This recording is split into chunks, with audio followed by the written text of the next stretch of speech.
ഹിന്ദുമതത്തിൽ നിന്നുള്ള ചോദ്യങ്ങൾ. രാമായണത്തിൽ ആകെ എത്ര ശ്ലോകങ്ങളാണ് ഉള്ളത്? 24,000. രാമായണത്തിന്റെ കർത്താവ് വാൽമീകി.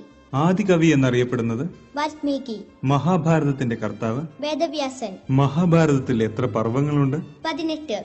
ബ്രഹ്മാവ് ആദ്യം സൃഷ്ടിച്ച സ്ത്രീ? അഹല്യ. മഹാവാളിന്റെ പേര്? നാന്തകം. മഹാവിഷ്ണുവിന്റെ ശംഖിന്റെ പേര്? പാഞ്ചജന്യം. ദേവന്മാരുടെ ഗുരു? ബൃഹസ്പതി. അസുരന്മാരുടെ ഗുരു? ശുക്രാചാര്യർ. ദേവേന്ദ്രന്റെ ആനയുടെ പേര്? ഐരാവതം. ഏറ്റവും പഴക്കം ചെന്ന വേദം? ഋഗ്വേദം. പഞ്ചമവേദം എന്നറിയപ്പെടുന്നത്? മഹാഭാരതം. ആഭിചാര മന്ത്രങ്ങൾ അടങ്ങിയ വേദം? അഥർവവേദം. മഹാവിഷ്ണുവിന്റെ ദശാവതാരങ്ങളിൽ അവസാനത്തെ അവതാരം? കൽക്കി. രാമചരിതമാനസത്തിന്റെ രചയിതാവായ തുളസീദാസിന്റെ ജന്മസ്ഥലം? രാജാപൂർ. വാൽമീകി മഹർഷിയുടെ പൂർവ്വനാമം? രത്നാകരൻ. സാഖ്യദർശനത്തിന്റെ ഉപജ്ഞാതാവ്? കപിലമുനി. പരമശിവന്റെ തൃശൂലത്തിന്റെ പേര്? പിനാകം. ഋഗ്വേദവുമായി ഏറ്റവും അടുത്ത ബന്ധമുള്ള വേദം? സാമവേദം. കുബേരന്റെ